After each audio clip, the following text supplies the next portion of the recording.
Hello, everyone. So, gaming has been on the rise in India for quite some time, and people are now discovering and playing more and more games. Games other than the highly underrated Red Dead Redemption 2 and the hidden gem GTA 5. Anyway, following up with that, so many game devs in India have also put forward multiple games belonging to so many different genres. Recently he Mumbai comic cone के under indie games उत्सव करके एक event हुआ था जहाँ पे बहुत सारे इंडियन गेम डेवलपर्स ने अपने गेम्स शोकेस किए थे and some of them looked really really cool. तो मैंने सोचा क्यों ना कुछ इंडियन बेस्ड गेम्स ट्राई किया जाए। Now, when I say Indian based, I just mean in games के developers Indian है.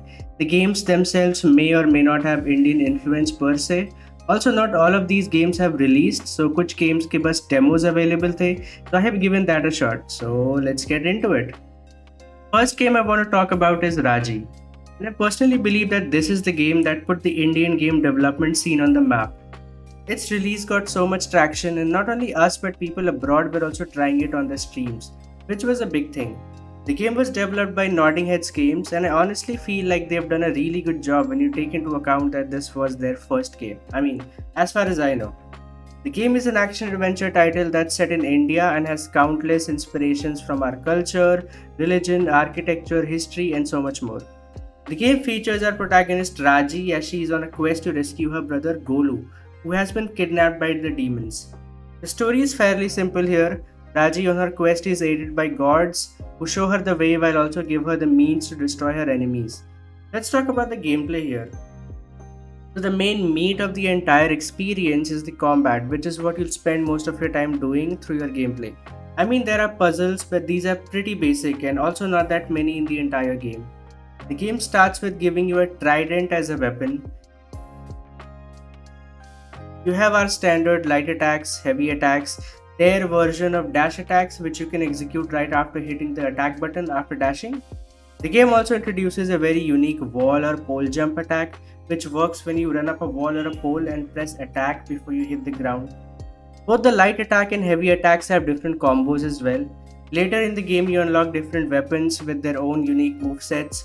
So all of this combined gives you a hefty amount of different options to experiment with in combat. The game also has a sizable amount of enemy variety, and new enemies are introduced with every new level. The combat itself feels impactful enough. To avoid damage, you can dodge around, but mind you, dodging does not give you iframes, so you have to be careful with that. The hits mostly connect well, and after an enemy has received enough damage, you can execute a finisher on the enemy to instantly kill them.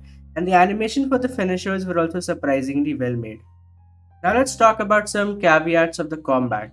Well, the combat does work in theory. As you progress ahead and enemies start piling up, you realize that the 2.5D perspective of the camera starts working against you.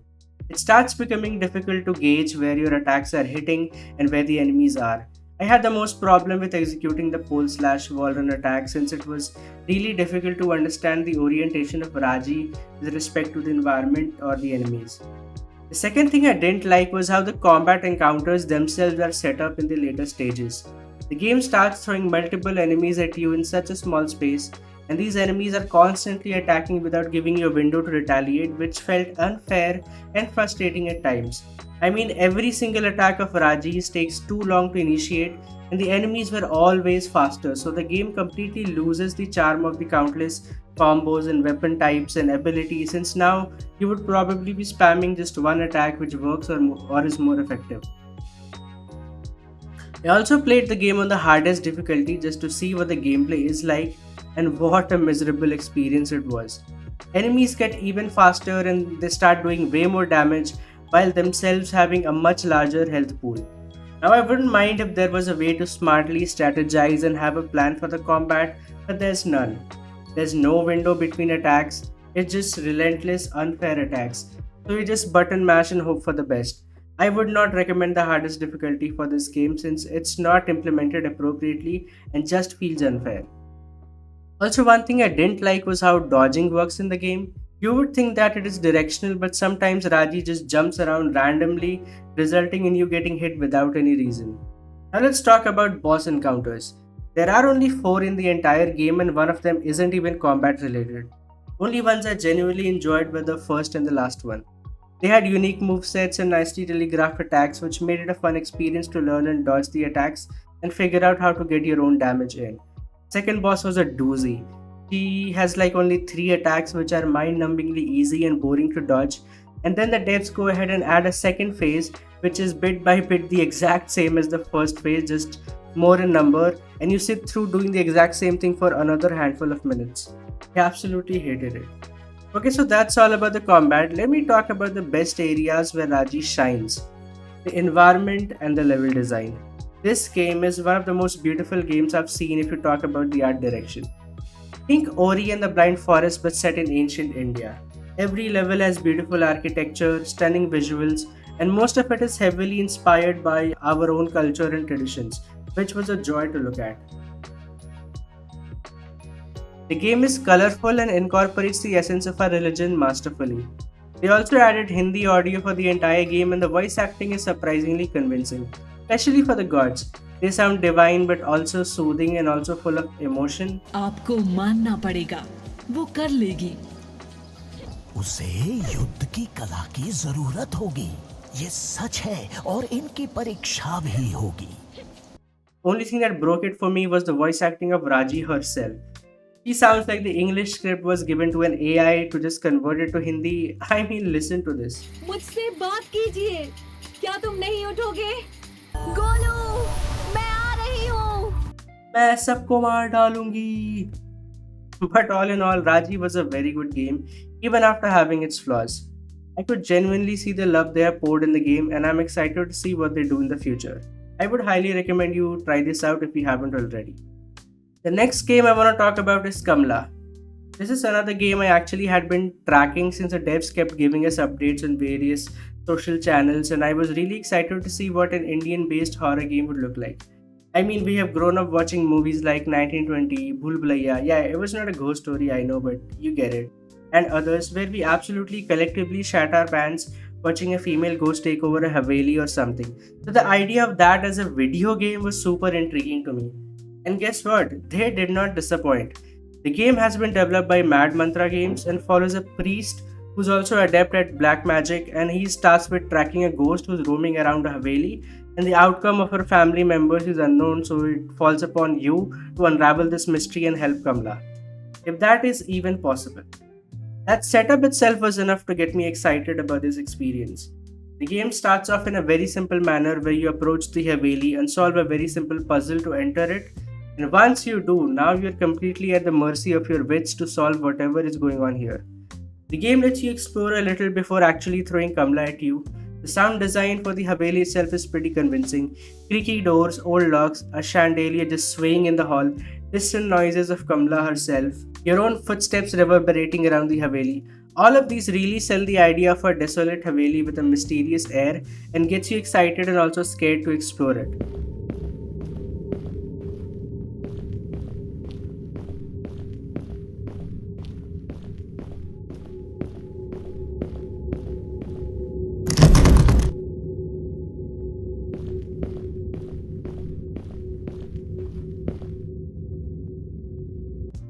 I really like the fact that the game does absolutely no hand holding. You really have to figure out everything on your own. Only thing it does tell you is that Kamla wants to fucking kill you. I mean, that is pretty evident. And also that you need to place items in a courtyard to prepare for some ritual which will help exorcise Kamla. Where are the items? What do they do? Where do you place them? Figure out yourself, buddy. And I feel that really elevates the tension and the stakes for the game. You not only have to worry about evading Kamla, but also have to consciously be aware to figure out clues, key items, and other things you might miss if you're not looking close enough. And I think that makes for a very intense and exciting gameplay loop where you're constantly looking over your shoulder while also looking to solve the puzzles. And even though the game doesn't tell you anything, none of the clues or puzzles were unfair. It does seem frustrating at the beginning when you have no idea where to go or what to look for, but as I spent time looking for clues or remembering the layout of the Haveli, things started making sense to me, and by the end I was pretty familiar with what to do. It was honestly a really good experience once you figure out the nitty-gritties. The layout of the Haveli seems confusing at first, but as you spend time roaming around and evading Kamla, you start to map it out in your head, and it was honestly well made. And let's talk about Kamla herself.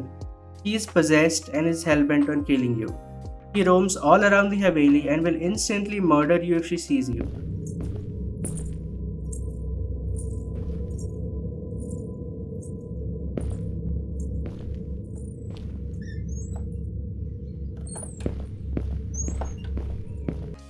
How do you evade her?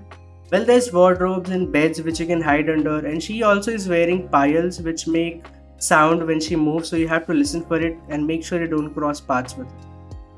Kamla's AI is decent, but I expected better.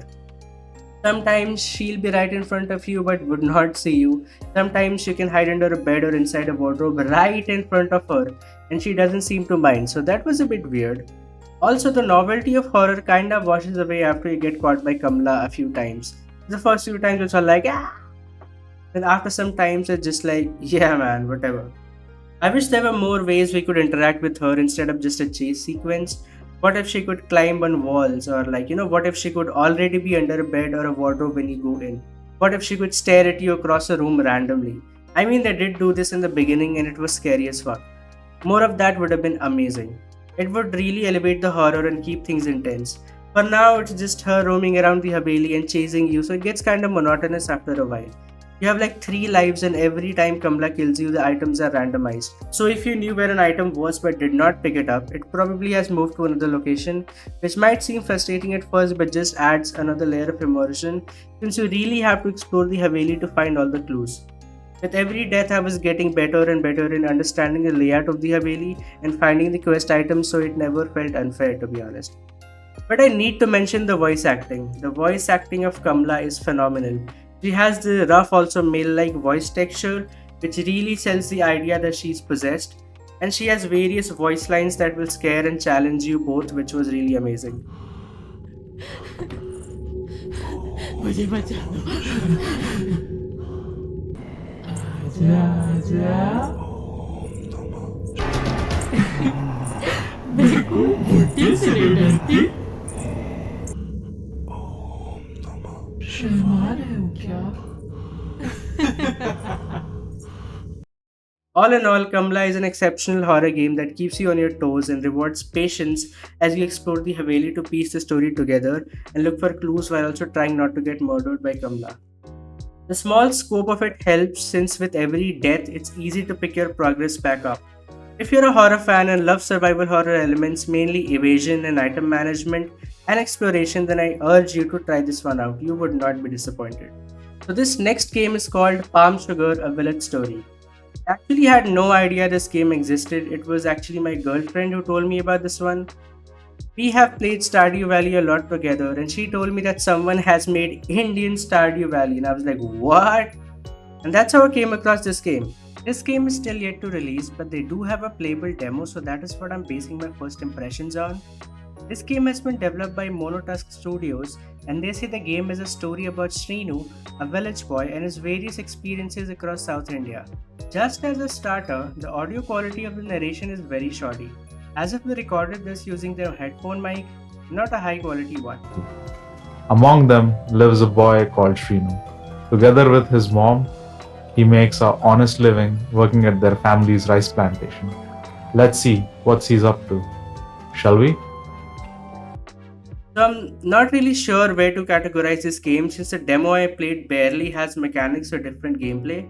There's very little to go on here, but from what I played, I can say that the recreation of a South Indian village in the pixel art style is actually very good. The game starts with Srinu waking up in his home and just going about his day to begin with. I went through the demo in like 20 minutes. It starts off with you having a discussion with your friend about your crush, and then him encouraging you to talk to her, and then you approach her. And to do that, you basically have to distract some cows by throwing grass in front of them to make way. Then later there's a very short combat sequence where you swing a stick and also can dodge. In terms of gameplay, that's all I got, and I don't even think this demo is supposed to showcase the gameplay, but the world they've built here, which is actually good. I loved seeing a pixel art rendition of an Indian railway station and also the train. The village itself looks beautiful with houses, fields and NPCs all around. The story seemed very generic to me, at least what was shown in the demo. A village boy finds himself in the middle of a mafia tussle. Now they can totally build upon that in the full release, so I'll stay optimistic. They do have some details on the Steam page stating that it will have basic RPG mechanics like item trading and all. They also have stated that there will be different weapons, which might be interesting. So I hope they give us more details in the future, like mechanics which we can expect. Will there be farming, fishing, NPC side quest, NPC storylines, etc. So I really wish the devs all the best and will keep an eye out for the full release. So the next game on this list is Winds of Arcana Ruination, or Arcana, I'm really not sure how to pronounce it. It's still an action adventure platformer developed by Brood Games. This game is yet to release this year, and they do have a demo out on Steam which I've tried and will be giving thoughts based upon that. The demo lets you play a sizable chunk of the game and also lets you experience 3 weapons with different movesets, which was good. The demo just throws you into a level, so I have no idea what the story is all about. Only thing I got to experience is the combat and the platforming, which was decent but has some problems I'll talk about in some time. Combat is fairly simple. Every weapon is a normal attack and a charged attack. You can also parry with a sword, but the same button does different things for different weapons. For example, the hammer lets you block pressing the same button. Combat itself felt a bit generic, with all the animations feeling way too simple. The enemies are slow and don't pose much of a challenge. Maybe they'll introduce better enemy types in the future. The platforming was decent enough until they introduced the hook wisp shot mechanic. This is by far the worst implementation of the hook and pull mechanic I've seen in games. The button combination to carry this out is right bumper plus B. Like, what? If you have a controller lying around, then please grab it. Just press this combination and tell me how it feels. Why is this a combination of buttons? Why couldn't it be just press B and then select a direction to shoot off to? As it is right now, it feels so clunky and horrible to execute. I spent like a considerable amount of time just trying to get across this god awful section. I really hope they change how this works. So moving on, they also have relics which give you passive upgrades for your build, and you also unlock special moves like setting the ground on fire or pulling an enemy towards you, which was cool. It really depends on how much they will expand upon this in the future. There's just one boss fight at the end of this demo which was decent. The boss had some interesting movesets and attacks which would have you jumping and sliding to find the right opportunity. There were still some attacks which weren't nearly as well telegraphed as others, which made it really difficult to react, so that was a bit frustrating.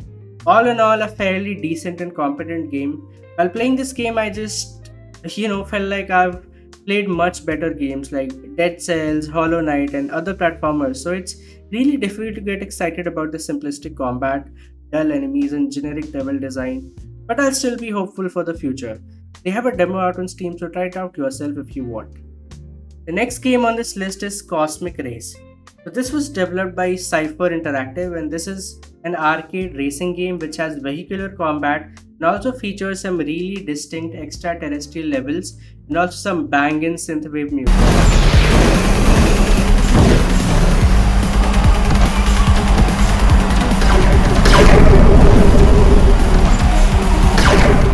This game is set to release sometime this year, so for now we just have a demo on Steam to go by. The demo honestly was a lot of fun. This reminded me so much of Blur. If you've played Blur, you know what I'm talking about. I used to play a ton of Blur with the boys when I was in college, and it was so much fun to experience. This game works in a similar fashion where you race with like 7-8 other people, and you can choose between multiple cars and multiple different starting abilities like swapping your car with the car ahead of you, etc. The cars themselves handle quite well and are responsive and control well. The tracks also have a lot of variety like power-ups and also obstacles which you have to avoid. The abilities are also super fun to use and make for a chaotic experience while racing. But I felt like sometimes there was way too much going on, where I wasn't even able to tell what was actually going on the screen. If the devs could clean up some of the visual clutter for the final build, the game could benefit heavily from it. The music also was very enjoyable to listen to while racing. All in all, a great experience. I'm really excited to see what the devs would bring for the final build of the game. The next game I'm going to talk about is Spookaboo. This was developed by Vala Interactive, and this is a ghost hunting co-op couch game where you can team up with up to 4 players to hunt sneaky ghosts hiding in a level. The full game is planned to release in Q4 2025, but they do have a demo out on Steam, and let me tell you, it was a lot of fun. I genuinely did not expect this level of polish from this game. I played this game with my girlfriend and we both had a blast. लात क्यों मार रही है बे? What the hell are you doing? तू ही भूत है क्या? एक रुक जा, तुझे स्कैन कर रहे थे मुझे। यही भूत है सर, यही भूत है।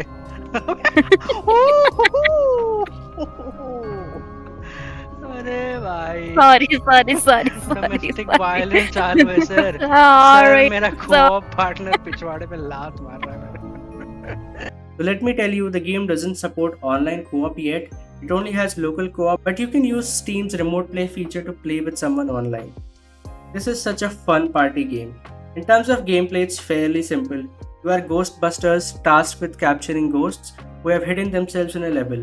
And with such a simple concept, the devs have managed to introduce multiple different mechanics which made the gameplay loop extremely fun. To identify a ghost, you will have a device which can detect where you have ghost activity the most, and then you can use a scanner to zero in on the exact object the ghost is hiding inside. After you scan the ghost, it materializes, and you then have to pull the ghost together with your partner to capture it. This is the basic wireframe of the gameplay loop. With each level, the game introduces new ghosts which provide different challenges, and the levels themselves have unique gameplay opportunities which keep the gameplay loop refreshing. It was actually a lot of fun running around the level trying to find ghosts, which resulted in a lot of fun moments and also a lot of chaos. अरे नहीं अरे हटना piano के उससे piano पे धक्का मार रहा है अच्छा तुझे मैं नहीं तेरा समझ क्या रहा था है देख रहा था सॉरी साले लात क्या मारा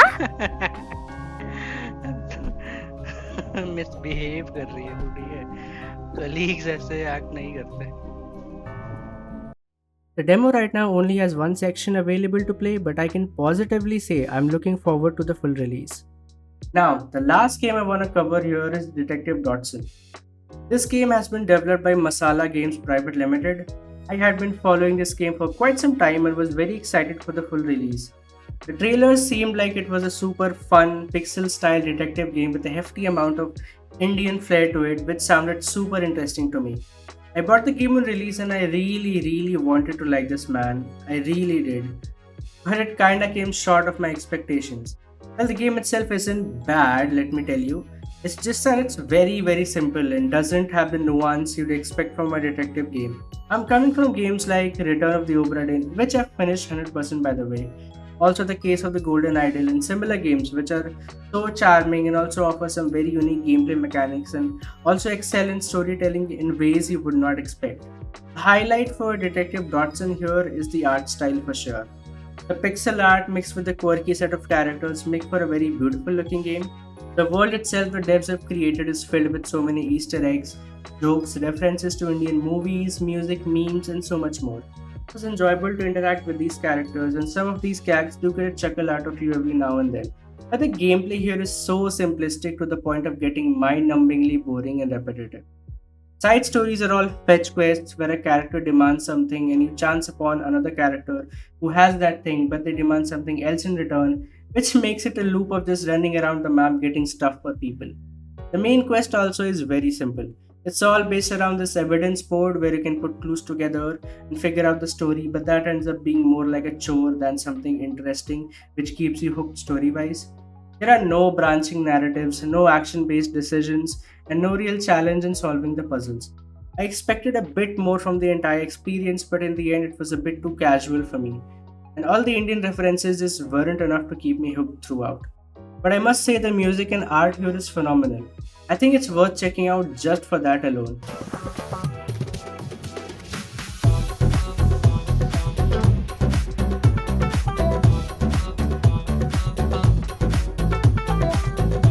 If you want an easy-going, very casual experience, I'll say this game is definitely worth giving a shot for sure.